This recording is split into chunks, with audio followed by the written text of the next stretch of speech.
मित्रांनो, सहकुटुंब सहपरिवार या मालिकेच्या आजच्या भागामध्ये सूर्या खूप टेन्शनमध्ये त्याच्या रूममध्ये बसलेला असतो. त्याला सरिताची खूपच आठवण येत असते. तेव्हा तो स्वतःशीच बोलू लागतो, सरे प्लीज तू मला अशी सोडून जाऊ नकोस. तू नाही तर या खोलीचं बघ काय झालं आहे. तेवढ्यातच ज्योती तेथे येते आणि सूर्याला सांगते, मला अंजी म्हणाली की तुला भूक नाही, परंतु एक गोष्ट लक्षात ठेव, तू सर्व जगाशी खोटं बोलू शकतो परंतु माझ्याशी कधीही नाही. आणि ही गोष्ट मला नाही कळणार तर मग कुणाला कळणार. तेव्हा सूर्या पटकन बोलतो, माझ्या मनातील गोष्ट फक्त सरीला कळते. सरिताचं नाव सूर्याच्या तोंडून ऐकून ज्योतीचा मात्र जळफळाट झालेला असतो. तेव्हा सूर्या बोलतो, माझ्या सरीची जागा कोणीही घेऊ शकत नाही. बोलून तो ज्योतीला सांगतो, माझ्या रूममध्ये कधीही यायचं नाही. तेव्हा ज्योती ठीक आहे असं बोलते. थोडं जेवण तरी करून घे असं ती सूर्याला सांगत असते, परंतु सूर्या ऐकत नाही. ती बोलते, माझ्यामुळे तुम्हाला त्रास होत असेल तर मीच या घरातून निघून जाते. तेव्हा सूर्या बोलतो, त्याची काही एक गरज नाही आणि तुला या घरातून कोणी बाहेर काढणार पण नाही, कारण तुझी लेकरं खूप लहान आहे. मला त्यामध्ये माझी भावंडच दिसत आहेत. इथून जाण्याचं तू टेन्शन घेऊ नको. फक्त यापुढे माझ्या खोलीत पाऊल देखील ठेवायचा नाही अशी सक्त ताकीद तो ज्योतीला देतो. तेव्हा ज्योती लगेच तेथून जाते आणि मनातल्या मनात विचार करते, सूर्या तुझ्या बायकोचा हक्क मी तर मिळवणारच. त्यानंतर ती हॉलमध्ये ताट घेऊन येते तर पशा खूप टेन्शनमध्ये तेथे बसलेला असतो. तेव्हा ज्योती पटपट जेवण करून घेते आणि सूर्याच्या ताटातील सर्व जेवण संपवते आणि मोठ्या मोठ्याने हसू लागते. तिने एक प्लॅन केलेला असतो. पशा विचारतो, तुला दात काढायला काय झालं. तेव्हा ती बोलते, बोट चावलं. पशाला आठवतं, ज्योतीने दादाला घास भरवताना ज्योतीचं बोट चावलं. पशाला खूप राग येतो. तो ज्योतीकडे रागातच पाहू लागतो. तर ज्योती त्याला विचारते, काय झालं, माझ्याकडे रागात पाहायला मला इथून जाऊ दे. तेव्हा पशा बोलतो, जा ना, अवदसा इथे चिटकून बसली आहे. तेव्हा मात्र ज्योतीला राग येतो. तेवढ्यातच अंजी तेथे येते आणि काय झालं पशाला विचारते. तर ज्योतीही तोऱ्यातच त्याला प्रश्न करत असते. पशा तिचा जबरदस्त अपमान करतो तर ज्योती लगेच तेथून निघते. अंजी पशाला बोलते की ती आपल्या घरची पाहुणी आहे. तेव्हा पशा रागातच बोलतो, पाहुणी आहे ना, मग 4 दिवस झाले मग ही इथे का चिटकून बसली आहे, हिने हिच्या घरी जायचं ना. तेव्हा अंजी बोलते, पशा मला असं का वाटते, काहीतरी मोठा प्रॉब्लेम झाला आहे, परंतु तो तू माझ्यापासून लपवत आहेस. तेव्हा पशा अंजीकडे पाहतच राहतो. तर इकडे मामी सरिताचं डोकं चेपून देत असते. तेव्हा सरिता मामीला बोलते, खूप दिवसांनी तुमचा हात माझ्या डोक्याला लागला. तेव्हा मामी बोलते, तुझी आईच डोकं चेपत आहे असं तू समज, कारण मी तुझी आता आईच आहे. तर मामी काळजीने सरिताला विचारते, असं काय झालं, तू घर सोडून आली. तेव्हा सरिता सांगते, काही गोष्टी नवरा बायकोमधील असतात, त्यानेच हा गुंता सोडवायचा असतो. मामी सांगते, मी पण तेच सांगण्याचा तुला प्रयत्न करत आहे. तू पण तुझ्या मनातील जो गोंधळ असेल तो अगोदर संपवून टाक आणि आता जाऊन आराम कर. सरिता लगेच आराम करण्यासाठी तेथून जाते. तर मामी मनातल्या मनात विचार करते, सूर्य आणि सरीला एकत्र काही करून आणायलाच पाहिजे, परंतु कसं आणावं याचा प्रश्न मामीला पडतो. तेव्हा मामी ज्योतीच्या नवऱ्याला कॉल करते. तेव्हा तिचा नवरा विचारतो, तुम्ही मला कशाला कॉल केला.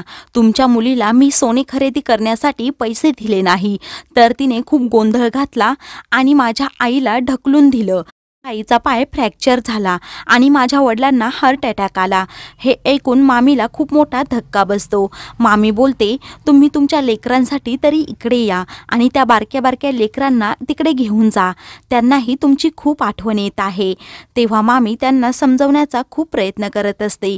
ज्योतीचा नवरा मात्र ऐकत नाही. तो बोलतो, माझी यामध्ये काही चूक नाही, तीच मुलांना घेऊन गेली, मुलांना माझ्यापासून तोडत आहे आणि खूप आगाऊसारखी करते. आता तुम्हीच तिला समजावून सांगा असं ज्योतीचा नवरा मामीला समजावत असतो. तेव्हा मामी हो बोलून ज्योतीच्या नवऱ्याला शपथ घालते, तुम्ही लगेच यायचं आहे आणि ज्योतीला आणि मुलांना घेऊन जायचं आहे.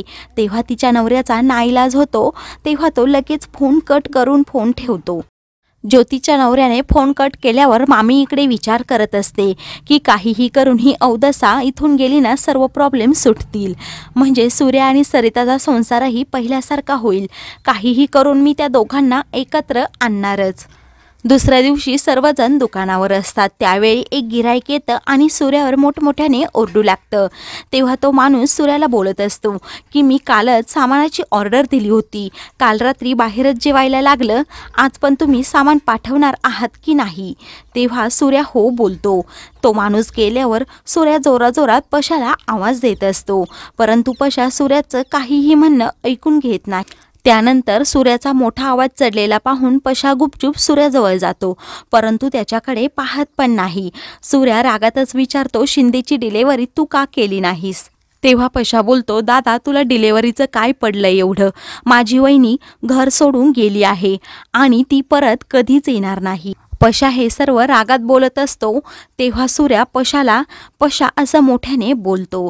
तेव्हा पशा बोलतो, तुला जेवढं ओरडायचं असेल तेवढं ओरड.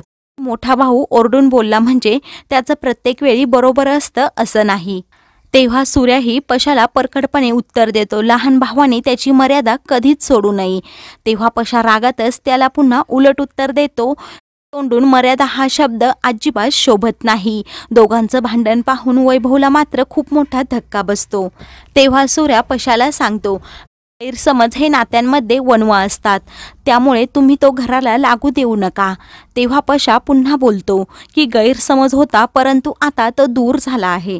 तेव्हा सूर्या शांतपणे पशाला बोलतो, मी सामान पोहोचून येतो, तुला काय करायचं असेल ते कर. त्यावेळी पशा रागातच तात्याजवळ येऊन उभा राहतो, तर सूर्या सामान देण्यासाठी दुसरीकडे जातो. वैभव पशाला समजावतो की सूर्यादादा आपला मोठा भाऊ आहे, तू त्याच्याशी असं का वागतोस? तेव्हा पशा बोलतो, तुला काहीच माहीत नाही, मला दादाचा खूप राग आला आहे, कारण त्याने तर कहर केला आहे. वैभव पुन्हा त्याला बोलतो की अशाने आपलं घर तुटेल, तू असं काही वागू नको. तेव्हा पशा बोलतो, दादाने जे केलं आहे ते चालतं का? त्याच्यामुळेच हे घर तुटणार आहे, तू लक्षात ठेव. तेव्हा वैभव विचारतो, दादाने असं काय केलं आहे? वेळी पशा सर्व सत्य सांगायला जाणार तितक्यात त्याला सरिताने दिलेला शब्द आठवतो. तेव्हा पशा वैभवला सांगतो की तुला वेळ आल्यावर नक्की समजेल. असं म्हणून तो रागातच दुसरीकडे जातो. तर वैभवला खूप टेन्शन येतं. इकडे सरिता मामीच्या घरी असते. तेव्हा ती खिडकीतून बाहेर पाहत असते. तिला सूर्या आणि ज्योतीने मिठी मारल्याचं सारखं आठवत असतं. ती खूप रडत असते. तेवढ्यातच सूर्या तेथे येतो आणि सरिताला विनंती करत असतो की सरे प्लीज एकदा तरी दरवाजा उघड. सरिताचं लक्ष त्याच्याकडे नसतं. सरिता तिच्याच आठवणीत गुंग असते. त्यानंतर सूर्या जोरातच तिला बोलतो, सरे माझी काय चूक आहे तेवढं तरी मला सांग. तेव्हा सरिता लगेच त्याच्यापासून दूर जाते. खिडकीमागं उभं राहून ऐकत असते. त्यावेळी सूर्या सरिताला बोलत असतो, सरे मी तुझ्यासाठी खूप पायपीट करून इकडे आलो आहे. माझं काय चुकलं आहे ते मला एकदा तरी सांग. तुला आपल्या प्रेमाची शपथ आहे. परंतु सरिता सूर्याबरोबर एकही शब्द बोलत नाही. बाहेर सूर्या खूपच रडत असतो. सरिताला रिक्वेस्ट करत असतो, तू आपल्या घरी चल, सर्वांना तुझी खूप काळजी वाटते, मला पण तुझी खूप आठवण येते. असं म्हणून तो खिडकीजवळच खाली बसतो आणि मी वाटलं तर तुझ्या पाया पण पडतो असं सरिताला बोलतो. सूर्याचं हे बोलणं ऐकून सरितालाही वाईट वाटत असतं, परंतु तिच्या समोर लगेच ज्योतीचा चेहरा येतो. मग सूर्याचं तिला काहीच वाटत नाही. तेव्हा सूर्या तेथेच खाली बसून खूप ओक्साबोक्शी रडत असतो.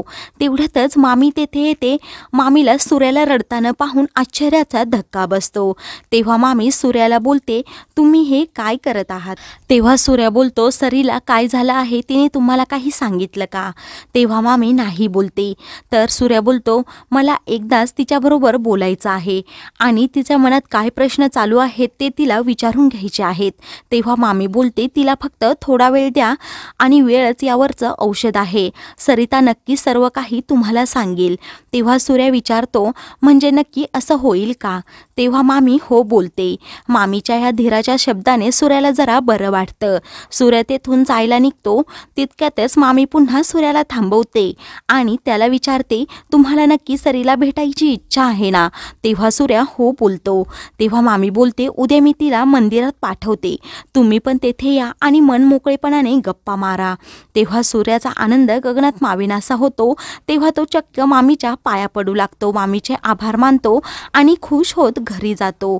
तर मामीला खूप मोठा आश्चर्याचा धक्का बसतो, कारण एवढं वाईट वागूनही सूर्या माझ्याशी किती चांगलं वागला.